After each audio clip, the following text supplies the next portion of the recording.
एक समय की बात थी, साल था 2013,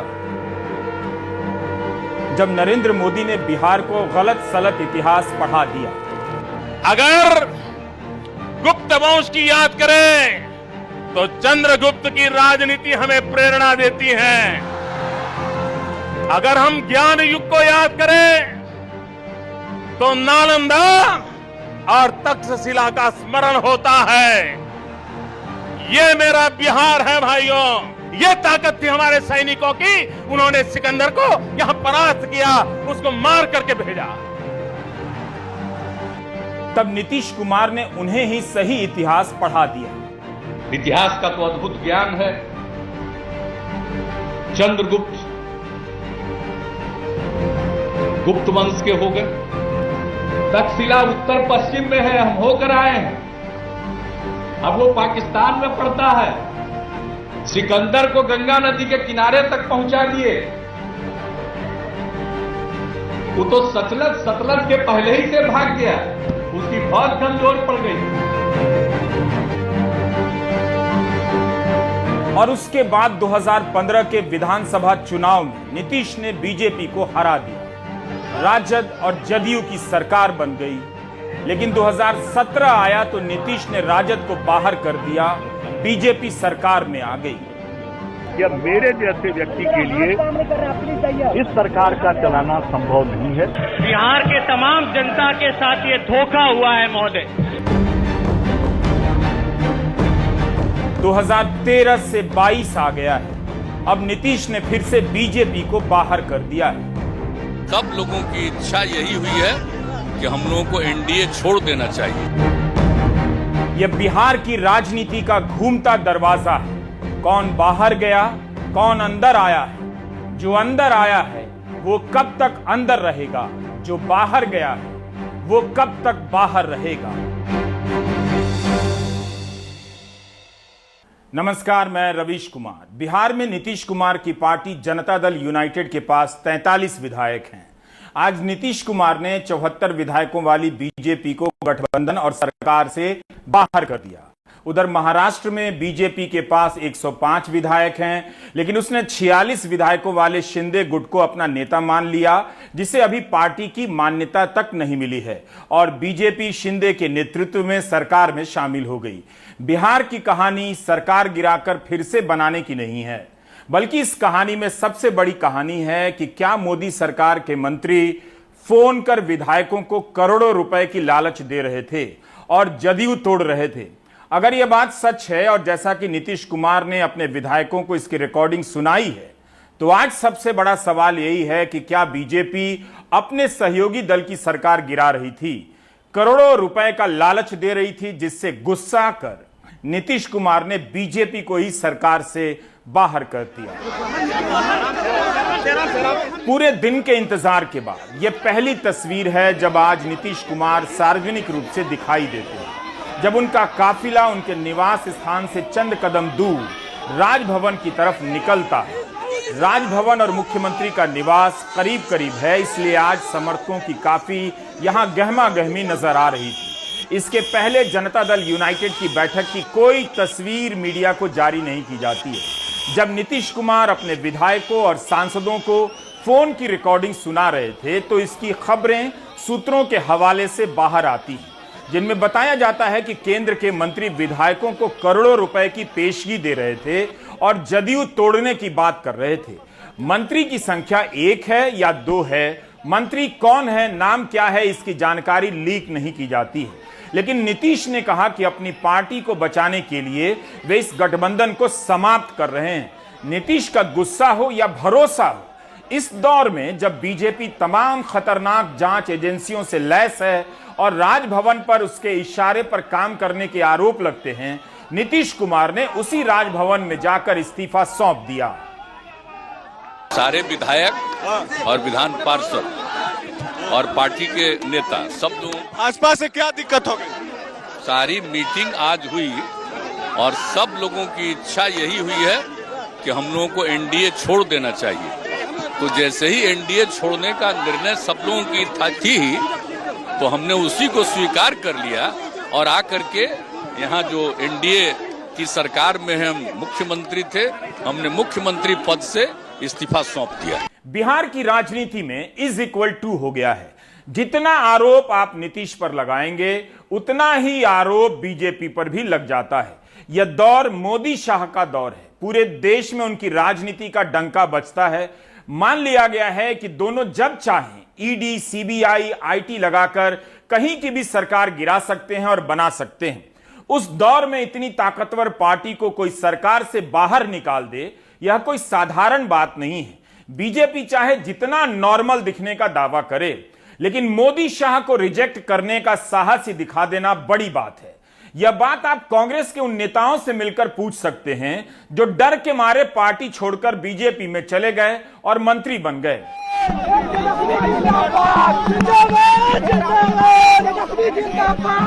यह वो तस्वीर है जिसे देखकर बीजेपी को अच्छा नहीं लगेगा।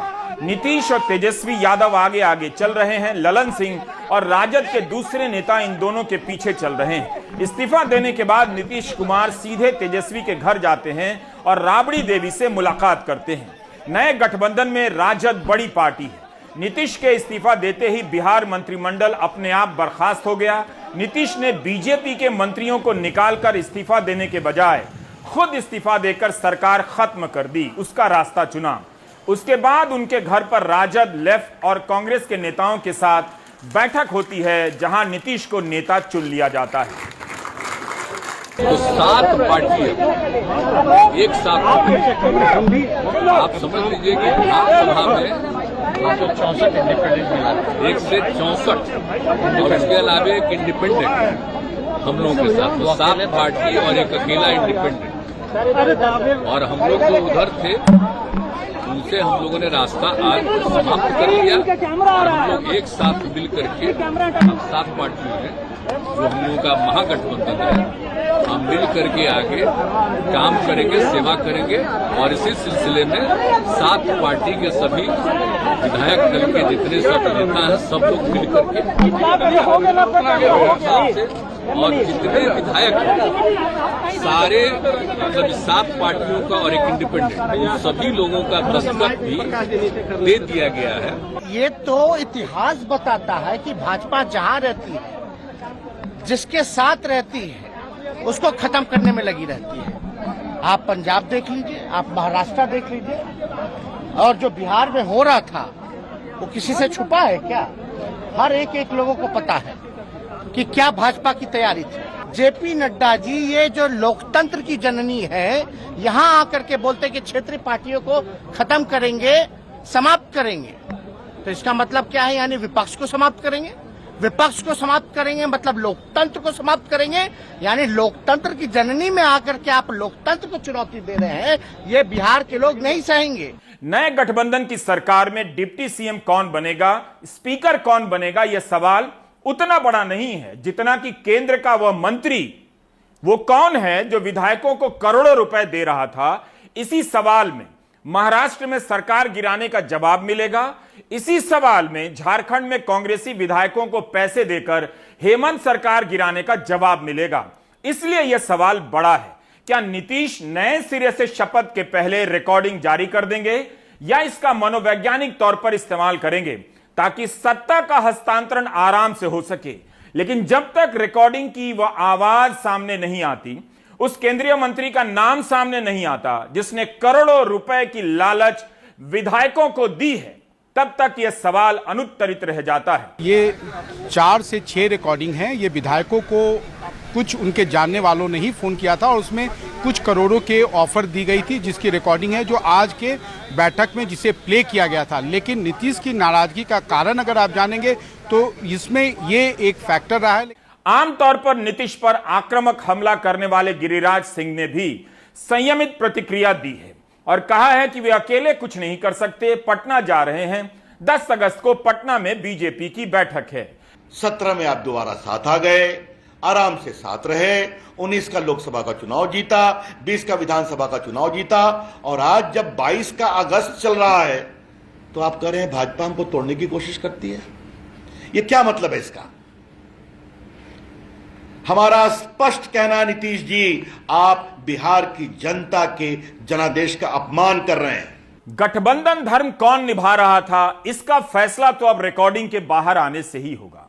आरोप तो लगता है कि बीजेपी ने उस चिराग पासवान की पार्टी तोड़ डाली जिसके नेता को चिराग हनुमान बताया करते थे। रामविलास पासवान ने नीतीश से पहले मोदी का साथ दिया, लेकिन उनके मरते ही लोक जनशक्ति पार्टी तोड़ दी गई और रामविलास पासवान के भाई पशुपति कुमार पारस मोदी सरकार में मंत्री बन जाते हैं। रामविलास पासवान के बेटे चिराग पासवान सड़क पर राजनीति करने चले जाते हैं। ये अच्छा नहीं हुआ। पूर्व में भी इसका एक्सपेरिमेंट हो चुका है। आज से लगभग 3-4 वर्ष पहले भी इसका एक्सपेरिमेंट हो चुका था और आरजेडी और जेडीयू के बीच में सरकारें बनी थी और सरकार बहुत अधिक दिन तक टिकाऊ नहीं रहा और सरकार चली गई। फिर दोबारे आरजेडी और जनता दल यू और कांग्रेस और कम्युनिस्ट ये सब मिला के सरकार बन रही है, तो ये बिहार के विकास के लिए शुभ संकेत नहीं है। सवाल बीजेपी के भीतर भी उठ रहा होगा कि किसके इशारे पर और क्यों इस गठबंधन को तोड़ने की स्थिति पैदा की गई। क्या इसमें अमित शाह की भूमिका थी? क्या नित्यानंद राय की भूमिका थी? क्या इन दोनों के एजेंट के तौर पर आरसीपी सिंह ये काम कर रहे थे? जो भी मंत्री करोड़ों रुपए देकर विधायकों को खरीद रहा था, वो कौन है? उसके पीछे किसका हाथ है? जवाब चाहिए। नीतीश और राजद के बीच करीब होने की खबरें आती रही हैं। अफवाह तो इसकी भी उड़ी कि राजद और बीजेपी करीब आ रहे हैं, लेकिन इसी बीच नीतीश कुमार तेजस्वी की इफ्तार पार्टी में चले जाते हैं और इसी बीच नीतीश कुमार राष्ट्रपति पद की उम्मीदवार द्रौपदी मुर्मू को समर्थन देते हैं और इसी बीच अग्निपथ को लेकर संजय जायसवाल नीतीश सरकार पर हमला करते हैं। लेकिन इन सबसे पहले जाति की जनगणना का सबसे बड़ा फैसला नीतीश लेते हैं। मोदी सरकार जाति की गणना के विरोध में है, मगर बिहार में बीजेपी नीतीश के इस फैसले का विरोध नहीं कर पाई। बीजेपी कुर्सी का मोह नहीं छोड़ पाई। तेजस्वी यादव ने लगातार जाति की गणना को लेकर दबाव बनाया, शानदार राजनीति की, और जब नीतीश कुमार ने इसका फैसला ले लिया तो विपक्ष में रहते हुए भी राजनीति की एक बाजी तेजस्वी के हाथ में आ गई। बस सत्ता का आना बाकी रह गया था। यह वो सिक्का है जिसकी गणना का सवाल देश में पिछड़ों की राजनीति का आधार पूरी तरह बदल सकता है। पिछड़ों को लेकर बीजेपी ने जो समीकरण बनाए हैं उस पर पानी फेर सकता है। आज का दिन नीतीश के आत्मविश्वास का है तो तेजस्वी के राजनीतिक कौशल का भी। बिहार की राजनीति में नंबर 1 तो नीतीश कुमार हैं, लेकिन पूरी राजनीति को देखिए तो तेजस्वी यादव ने किस तरह से नंबर 2 से खुद को नंबर 1 के बराबर कर लिया है। यह तस्वीर उसी की कहानी कह रही है। लंबे समय तक अपने पिता लालू के जेल में रहने के बाद भी तेजस्वी राजनीति के मैदान में टिके रहते हैं। ईडी सीबीआई का सामना करते हुए भी टिके रहते हैं। तेजस्वी चिराग साबित नहीं होते हैं। चिराग खुद को मोदी का हनुमान कहते हैं और उनकी पार्टी टूट जाती है। उनके चाचा मोदी सरकार में मंत्री बन जाते हैं। यहां तेजस्वी ने अपने चाचा नीतीश कुमार को बीजेपी के हाथों गवा दिया, मगर आज तेजस्वी ने फिर से अपने चाचा को बीजेपी से छीन लिया है।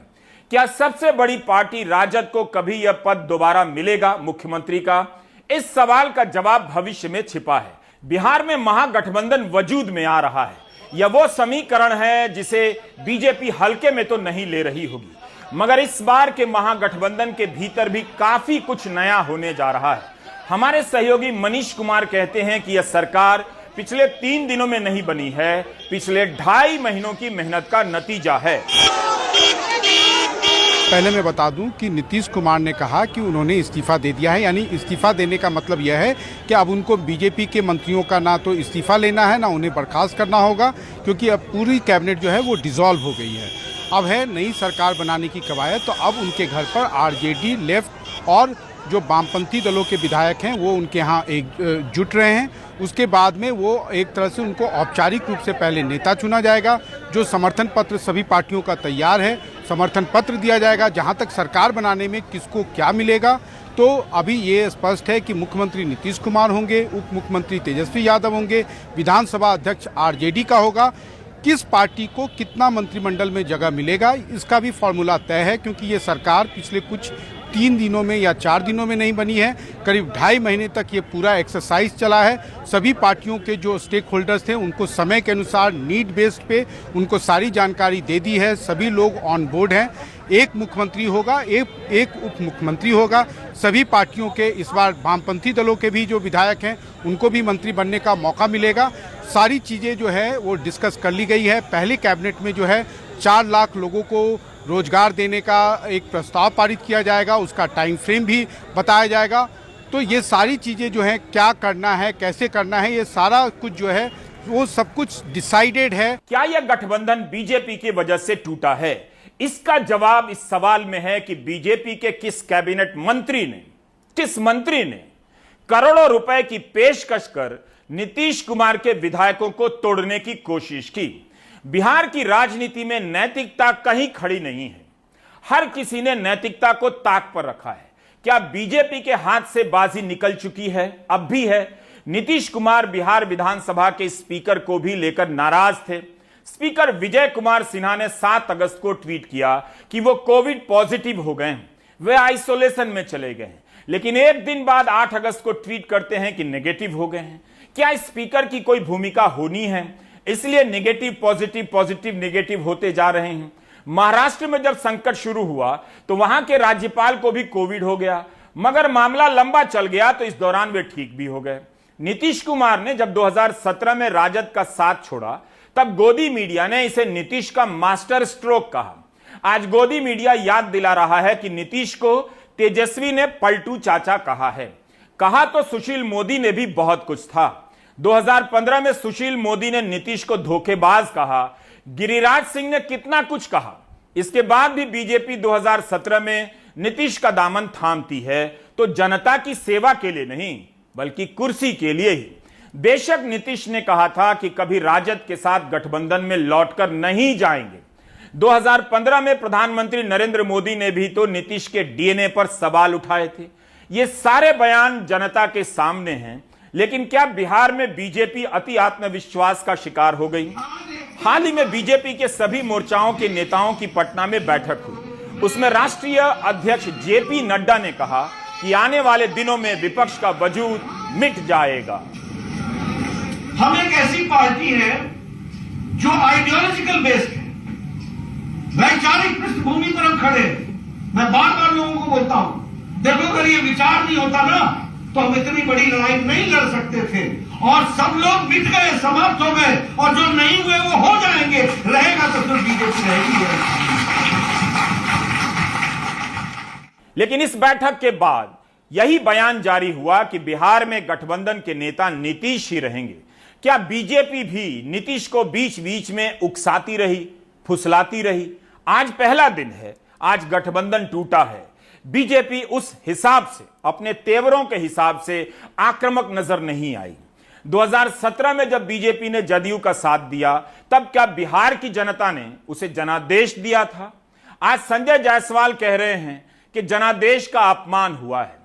आज जो कुछ भी हुआ है वह बिहार की जनता के साथ और भाजपा के साथ धोखा है। यह पूरे उस मैंडेट का उल्लंघन है जो मैंडेट बिहार की जनता ने दिया था, जिसके एक 2005 के पहले की जो सरकार थी उसके विरुद्ध का मैंडेट था कि यह प्रदेश शांति चाहता है, यह प्रदेश विकास चाहता है। और जो कुछ भी आज हुआ है वह न केवल भाजपा बल्कि बिहार की सारी जनता के साथ धोखा है। देखिए, बात है उस रिकॉर्डिंग की। क्या किसी केंद्रीय मंत्री ने करोड़ों रुपए का ऑफर नीतीश के विधायकों को दिया ताकि वो जदयू को तोड़ सकें? मध्य प्रदेश में जनादेश कांग्रेस को मिला था, लेकिन कमलनाथ की सरकार तोड़कर शिवराज सिंह चौहान मुख्यमंत्री बन जाते हैं।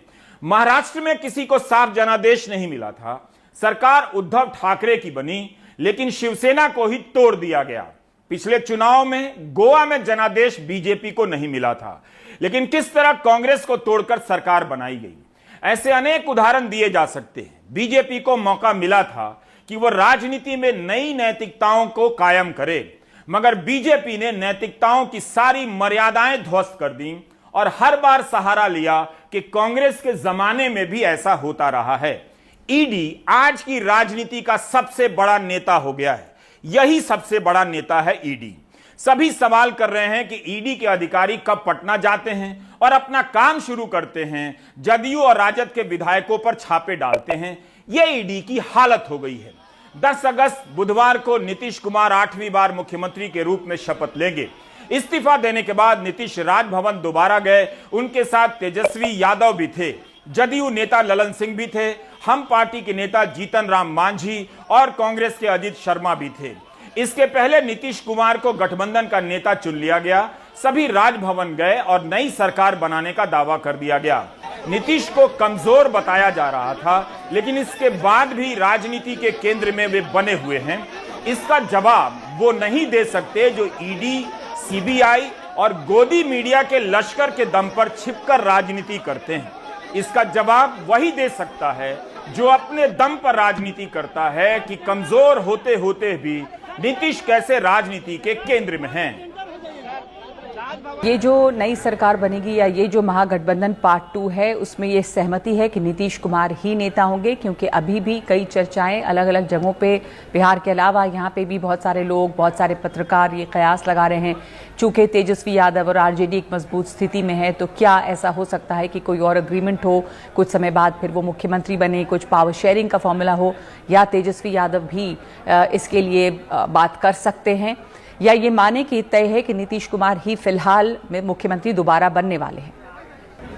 देखिए, इस बात में कोई 0.001% भी कोई आप शंका ना रखें कि एक बार फिर मुख्यमंत्री नीतीश कुमार ही होंगे, उनके साथ उप मुख्यमंत्री तेजस्वी यादव होंगे। कि जहां तक मंत्रिमंडल का सवाल है, तो आरजेडी ने ये साफ कर दिया है कि ये मुख्यमंत्री का प्रेरोगेटिव होता है कि किसको कौन सा विभाग दिया जाए, तो इस बारे में नीतीश कुमार ही तय करेंगे। ये किसी की के मांग पर ये नहीं होगा। ये सारी बातें जो हैं सब तय हैं।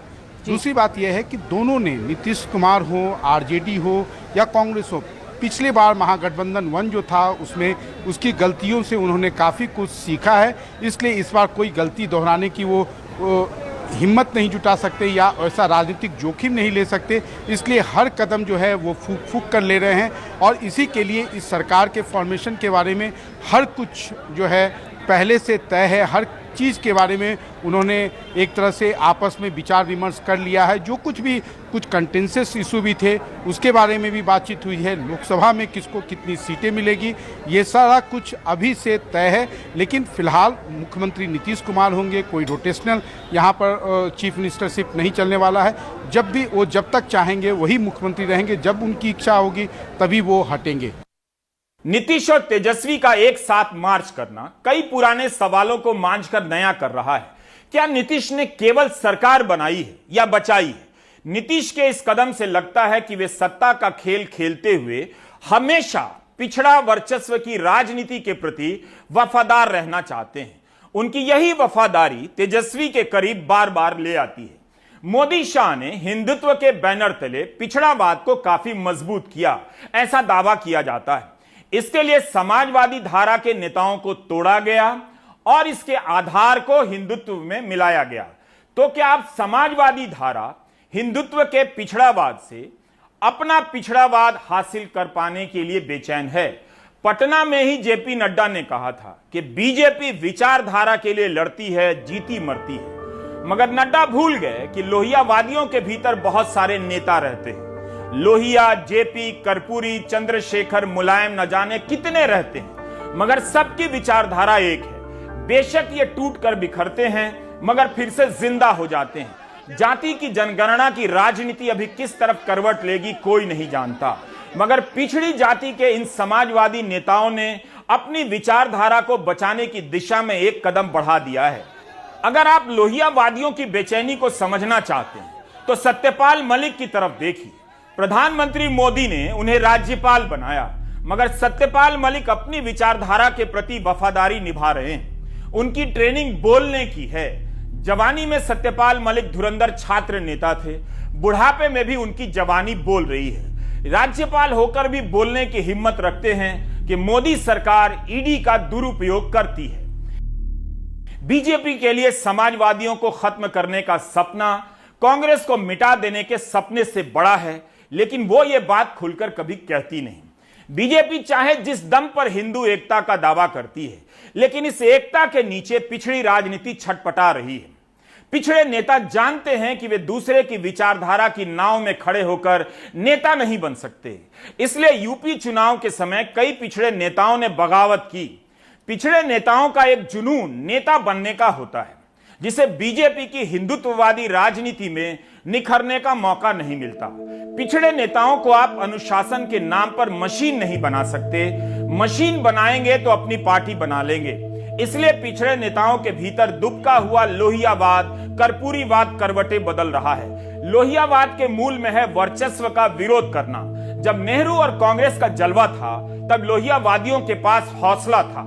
लोहिया के नेतृत्व में समाजवादियों ने उस समय के वर्चस्व को तोड़ दिया। क्या समाजवादी खेमा फिर से मोदी के वर्चस्व को तोड़ पाएगा? यूपी में अखिलेश भले हार गए, मगर बीजेपी के वोटों का प्रतिशत और सीटों की संख्या दोनों कम कर दी। सियासी लड़ाई में फैसला एक दिन में नहीं होता और हमेशा के लिए कभी नहीं होता। इन सवालों का जवाब 2024 के चुनाव में मिलेगा। महाराष्ट्र और बिहार में लोकसभा की 88 सीटें हैं। बीजेपी इस बदलाव को कभी हल्के में नहीं लेगी। मूल सवाल वही है कि किस मंत्री ने फोन कर विधायकों को खरीदने का प्रयास किया, करोड़ों रुपए की लालच दी। ये मंत्री कौन है? जब शिंदे समर्थक विधायक अपने नेता उद्धव ठाकरे को ठुकराकर इतना शानदार डांस कर रहे थे, तब भी यही आरोप लगा कि इसके पीछे पैसे का खेल है, ईडी का खेल है। आप राजनीति के चक्कर में अपना डांस भूल गए हैं, मगर मुझे खुशी है कि विधायकों ने डांस करना नहीं छोड़ा। होटल का पैसा कहां से आया, हवाई जहाज का पैसा कहां से आया, जांच एजेंसियों ने किसे डराया, इन सवालों पर नहीं जाएंगे तो डांस ही देखते रह जाएंगे। और बिहार में क्या होने वाला था, महाराष्ट्र में क्या हुआ और झारखंड में क्या होने जा रहा था, कभी नहीं समझ पाएंगे। मोदी राज के सशक्त 8 साल बीत जाने के बाद भी देश के 2 बड़े राज्य बिहार और महाराष्ट्र में बीजेपी अभी भी ईडी, सीबीआई, आईटी के दम पर आधार तलाश रही है। महाराष्ट्र में वह सरकार के भीतर बाहरी की तरह नजर आती है, तो बिहार में सरकार से ही बाहर कर दी गई। सरकार गिराते समय उसका भरोसा देखने लायक होता है, लेकिन यह भरोसा कितना मजबूत है, इसी से पता चलता है कि 36 विधायकों के साथ मुख्यमंत्री एकनाथ शिंदे के कैबिनेट में कौन कौन मंत्री बनेगा, इसकी सूची बनाने में 41 दिन लग गए। 30 जून को एकनाथ शिंदे ने शपथ ली और मंत्रिमंडल का विस्तार आज हुआ। अभी इसी का फैसला नहीं हुआ है कि असली शिवसेना कौन है, सिंबल किसका है, स्पीकर का फैसला सही था या नहीं। जानकार बताते हैं कि शिंदे गुट के साथ ऐसे विधायक भी आए जिन पर ईडी की नजर थी। अब ऐसी सारी चर्चाएं समाप्त हो चुकी हैं। आज शपथ लेने वालों में संजय राठौर का भी नाम है। 1 साल पहले बीजेपी संजय राठौर पर आरोप लगा रही थी कि पूजा चौहान को खुदकुशी के लिए उकसाने के लिए मजबूर किया। बीजेपी नेता किरीट सोमैया जेल भेजने की मांग कर रहे थे। देवेंद्र फडणवीस मंत्री पद से इस्तीफे की मांग कर रहे थे। संजय राठौर ने इस्तीफा भी दिया। अब इनका फडणवीस ही हाथ मिलाकर स्वागत कर रहे हैं। संजय राठौर की हकाल पट्टी नहीं, गिरफ्तारी होनी चाहिए। पूजा चौहान की आत्महत्या नहीं, हत्या है। संजय राठौर इसके लिए जिम्मेदार है। मुख्यमंत्री उद्धव जी ठाकरे क्या शरद पवार के संदेशा की इंतजार कर रहे हैं? भारत में इन दिनों अमृत काल चल रहा है। इस काल में भी भांति भांति का बवाल चल रहा है। बिहार की एक सियासी आदत है, वो यह कि बहुत ज्यादा सीटी बजाने पर परेड करना बिहार के नेताओं को अच्छा नहीं लगता है। किसी भी दल के नेता हों, इस बात से चट जाते हैं। ईडी को सीटी कम बजानी चाहिए। राजनीति राजनेता ही करे तो अच्छा है, बाकी आप ब्रेक ले लीजिए।